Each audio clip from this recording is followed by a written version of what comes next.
we return to Ladies Can We Talk with host Debbie Georgatos on 660 AM The Answer. Good evening and welcome back. Thanks so much for tuning in. Ladies, Can We Talk? We're talking tonight, as I mentioned earlier, in this particular segment with State Representative Jonathan Stickland. Hello, sir. How are you? Good to be here. Thank you for calling. We appreciate you so much. And also, we have our leading ladies have joined us this evening. I have Lori Medina and Mari Sullivan. Hi, Jonathan. Hey, how are y'all? Great. We know what I will tell you, Jonathan, your term in the legislature this last time, I love following what's going on down in Austin during the legislature, and you really have emerged, as I'm sure you know, as among the really true conservative leaders in the Texas legislature, just, unrelenting, sticking with what you believe in. So I want to just back up and ask you, why did you run for State House, and what are your big missions down there?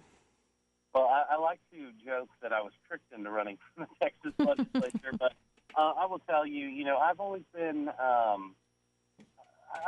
conservative guy myself growing up. My father and my mother raised me in a conservative household, and I just really bought into the idea that we can live our lives better than the government can mandate us to do, and we can be far more effective. And so I just kind of grew up in that, and when the Tea Party wave really came through, I jumped on the wagon, and I was very excited about what they were talking about and hearing people share the same views as I've had for a long time, and started going to some meetings, got plugged in, and there was a gentleman here in House District 92 who was not voting conservative, was voting with the Liberal Democrats far more often than his own party, and had a couple folks ask me to consider it, and we prayed about it and felt like we were supposed to do just that. So my goal has always been to go down there and really be the fence post, if you will, the guy that does not move, that sticks to the principles, and shines a light in corners that have not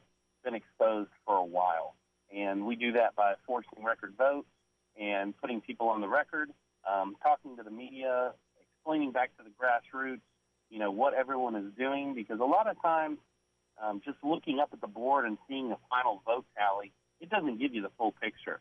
So much of what happens in Austin, and I would imagine Washington, D.C., is what I refer to as political theater. And a lot of times guys who may say they support one thing, behind the scenes they are wheeling and dealing, trying to kill the very legislation that conservatives are trying to pass. So I kind of view it as my role to make sure that doesn't happen and make it as difficult as possible for the bad actors to continue their business as usual. And Debbie, let me add, Jonathan, you're one of the youngest guys down there, aren't you? Yes, I was 27 when we decided to run. I remember you and gosh. I having that conversation early on. And, Debbie, I think that's just such a fantastic example that, it has nothing to do with age, of how effective of a fighting conservative you can be, because, Jonathan, you've been such a warrior down there, and we just so appreciate your efforts. But, I just love it that your age defies everything. You don't have to be 70 years old and have to sat on 50 committees and been a chairman to be a leader like you have. You did it at such a young age, and it's tremendous. I want to ask you. Go ahead, sir. Well, I was just going to say, we were worried about when I got in about the age factor and how people would be receptive to it. But what I found is that a lot of the Republican Party tend to be older folks who are engaged and vote regularly. And they were absolutely terrified of the whole Obama wave. And their perception was that, every young person is a progressive liberal. And that's just simply not the case, especially here in Texas. And once you prove to folks that you have a good grasp of the issues, that you're well-spoken and that you will do the right thing, I felt like my age became a plus for us in the election cycle more than anything. I love that. We've been talking a lot about the in this election cycle, especially the presidential elections coming up, what ways that the party can engage millennials, engage young people, get them inspired to vote in the conservative side. So I love hearing your view that, and I'm sure it's accurate, that there are actually plenty of millennials who are conservative. So what's going to happen between sessions? So you have a year and a half in Texas between the end of the one session and the beginning of the next. And you don't just take vacation this time period. Like, what are the big things you're working on between sessions? So I'm a little bit different than most, but, obviously we're trying to make some money, provide for my family. But my big mission right now is I have been traveling across the state, speaking with different groups and meeting with different leaders. We're on a recruiting mission because, I made a promise to my wife when we got into this thing that, I wasn't willing to go down there and just get the tar kicked out of us every day. I want to win. I want to change the state of Texas. I want to restore the Constitution and the notion of limited government. And we do not have the numbers down there in Austin to accomplish that. So we've been targeting specific districts, going to try and find conservatives and build the movement up from, vendors to campaign managers to consultants to donors and certainly people who are willing to, put their name on the ballot. So I've really been working hard to try and find like-minded people and help bring them up into the legislature because, frankly, I can't do it alone. Jonathan, this is Mari. I so applaud your efforts because one of the things that's happened in the national conversation politically is there's a disconnect from reality, and you are a voice of information for people. We've got to tell people how they turn the economy around, how they make this state work and this country work, and I appreciate your millennial voice very much. I applaud you. Thank you. Well, my mother says I'm pretty stubborn in a good way, so don't expect to change anytime soon. So, I love this, going around looking for people. It's interesting, though, on the Republican side, you certainly have, and every party, really the Democrats have this too, they just don't admit it, but Republican side, you really have some who are very entrenched in establishment Republican place politically, and the idea of running a primary, to have primary challenge against an incumbent Republican is, it's just seen as almost treason level or something, just unacceptable. And I think that a few years ago, a lot of voters would have said, yeah, why are you bothering? There's an incumbent, we've already got the seat, why would you have a primary challenger?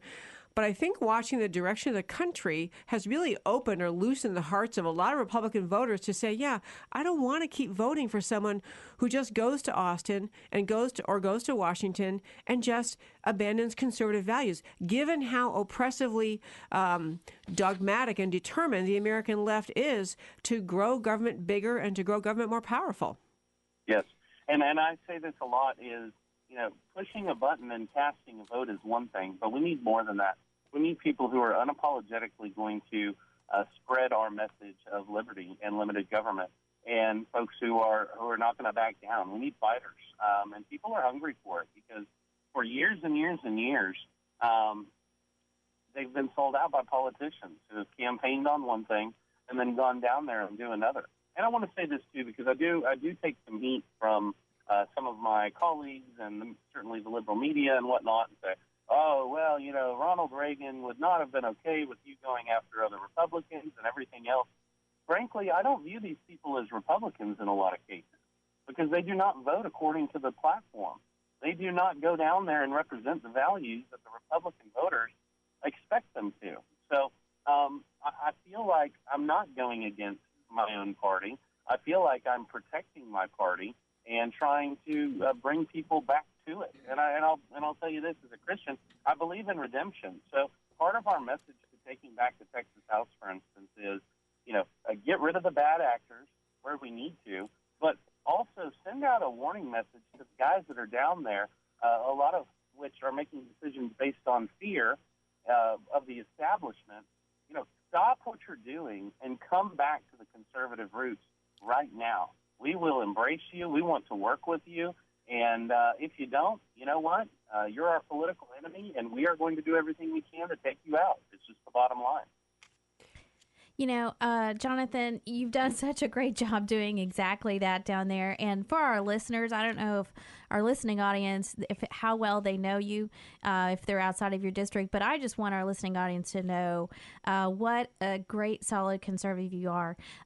Your first session when you went down there, you were rated the #1 conservative of all the 150 of all 150 Texas House representatives. And then this last year, you were only unseated by our dear friend Matt Rinaldi. So you held tight on to #2 position this last session. But just just so our listeners know, I mean, Jonathan is the real thing. He is the real deal.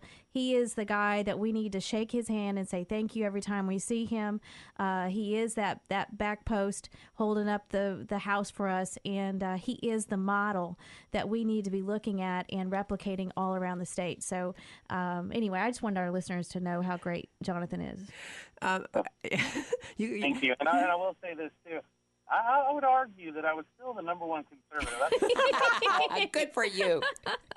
Me and Matt Rinaldi probably differed on 3 or 4 votes all session long, and I know that I could argue whatever vote they're scoring. But Matt was great. He's a true lover of liberty, and he walks the walk. So Absolutely. I was very proud to serve with him. And Jonathan, keep up the good work.